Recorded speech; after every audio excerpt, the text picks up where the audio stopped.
ಬೆಳಗ್ಗೆ ಮಳೆ ಬಂತು, ಶುಭ ಸೂಚನೆ. ಇಬ್ರು ನಾಯಕರುಗಳು, ಒಂದ್ ಕಡೆ ಕುಮಾರಣ್ಣವರು, ಒಂದ್ ಕಡೆ ಯಡಿಯೂರಪ್ಪಾಜಿ ಅವರು. ಅವರ ಕಾಲ್ಗುಣನೇ ಅಂತದ್ದು. ಅವ್ರು ಯಾವಾಗ ಕಾಲಿಡ್ತಾರೋ ಅವಾಗೆಲ್ಲ ಆ ಪ್ರಕೃತಿನೂ ಕೂಡ ಒಂದು ಸೂಚನೆಯನ್ನ ಕೊಡುತ್ತೆ. ಇವತ್ತು ಮಳೆ ಬಂದಿದೆ. ಮಳೆ ಇರ್ಲಿ, ಬಿಸಿಲಿರ್ಲಿ, ಚಳಿ ಇರ್ಲಿ, ಯಾವುದು ಲೆಕ್ಕಿಸಿದಿರಾ ಇವತ್ತು ನಮ್ ಜೊತೆಯಲ್ಲಿ 120 ಕಿಲೋಮೀಟರ್ ಇದೇ ಉರುಪಿನಲ್ಲಿ ನೀವೆಲ್ಲರೂ ಹೆಜ್ಜೆ ಹಾಕ್ತೀರಾ ಅಂತಕ್ಕಂಥ ಒಂದು ಭರವಸೆಯನ್ನ ಇಟ್ಕೊಂಡಿದ್ದೇವೆ. ಡಾಕ್ಟರ್ BR ಅಂಬೇಡ್ಕರ್ ಸಾಹೇಬರು ಕೊಟ್ಟಿರ್ತಕ್ಕಂಥ ಒಂದು ಸಂವಿಧಾನ ಯಾವ ರೀತಿ ಕಾಂಗ್ರೆಸ್ನವರು 1952ರಲ್ಲಿ 1954ರಲ್ಲಿ ಅವ್ರನ್ನ ಸಂಸದಿಗೆ ತಡೆ ಆಗ್ತಕ್ಕಂಥದ್ದು ನಾಚಿಕೆಗೇಡಿನ ಇದೆ ಕಾಂಗ್ರೆಸ್ ಪಕ್ಷ ಅಂತಕ್ಕಂಥದ್ದನ್ನ ಹೇಳ್ಬೇಕಾಗ್ತದೆ.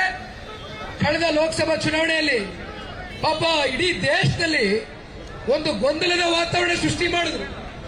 ಈ ದೇಶದ ಗೌರವಾನ್ವಿತ ಪ್ರಧಾನಮಂತ್ರಿಗಳು ಶ್ರೀ ನರೇಂದ್ರ ಮೋದಿಜಿಯವರು ಮತ್ತೊಮ್ಮೆ 3ನೇ ಬಾರಿ ಈ ದೇಶದ ಪ್ರಧಾನಮಂತ್ರಿಗಳಾಗ್ತಾ ಇದ್ದಂಗೆ ಸಂವಿಧಾನವನ್ನ ಡಾಕ್ಟರ್ ಬಾಬಾ ಸಾಹೇಬ್ ಅಂಬೇಡ್ಕರ್ ಅವರು ಕೊಟ್ಟಿರ್ತಕ್ಕಂಥ ಸಂವಿಧಾನವನ್ನು ತಿದ್ದುಪಡಿಯನ್ನ ಮಾಡ್ತಾರೆ, ಬದಲಾವಣೆಯನ್ನ ಮಾಡ್ತಾರೆ ಅಂತಕ್ಕಂಥ ಸುಳ್ಳು ಪ್ರಚಾರಗಳನ್ನ ಇವತ್ತು ನೀವೇನು ಹೇಳಿದ್ದೀರಿ? ಸಿದ್ದರಾಮಣ್ಣ ಅವರೇ, ಇವತ್ತು ಪರಿಶಿಷ್ಟ ಪಂಗಡ, ಪರಿಶಿಷ್ಟ ಜಾತಿಯ ಒಂದು ಸಮೃದ್ಧ ಅಭಿವೃದ್ಧಿಗೆ ಇವತ್ತು ಇಟ್ಟಿರ್ತಕ್ಕಂಥ ಈ ಒಂದು ಹಣವನ್ನ ಯಾವ ರೀತಿ ಇವತ್ತು ನೀವು ಲೂಟಿ ಮಾಡಿದ್ದೀರಿ? ನಿಮ್ಮನ್ನ ನೀವು ಇವತ್ತು ಸಮಾಜವಾದಿ ಅಂತ ಕರ್ಕತ್ತೀರಾ. ರಾಜ್ಯದ ಜನತೆ ಇವತ್ತು ನಿಮಗೊಂದು ಹೊಸ ಬಿರುದನ್ನ ಕೊಟ್ಟಿದ್ದಾರೆ. ನೀವು ಸಮಾಜವಾದಿ ಅಲ್ಲ, ಮಜಾವಾದಿ ಅನ್ನೋದು ಈ ರಾಜ್ಯದ ಜನತೆಯ ಉದ್ದಗಲಕ್ಕೂ ಮೂಲೆನಲ್ಲೂ ಹಳ್ಳಿಗಳಲ್ಲಿ ಇವತ್ತು ಚರ್ಚೆ ಮಾಡ್ತಾ ಇದ್ದಾರೆ.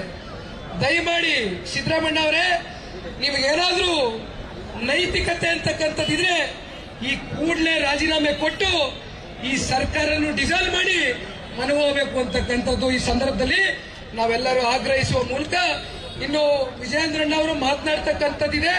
ಹಾಗಾಗಿ ಹೆಚ್ಚಾಗಿ ಇವತ್ತು ಸೇರಿರ್ತಕ್ಕಂಥ ತಮ್ಮೆಲ್ಲರಿಗೂ ವಂದಿಸಿ ನಮ್ಮ ಜೊತೆನಲ್ಲಿ ಹೆಜ್ಜೆ ಹಾಕಿದ್ದೀರಿ, ಇಷ್ಟು ಪ್ರೀತಿ, ವಿಶ್ವಾಸ, ಗೌರವ ಪಟ್ಟಿದ್ದೀರಿ.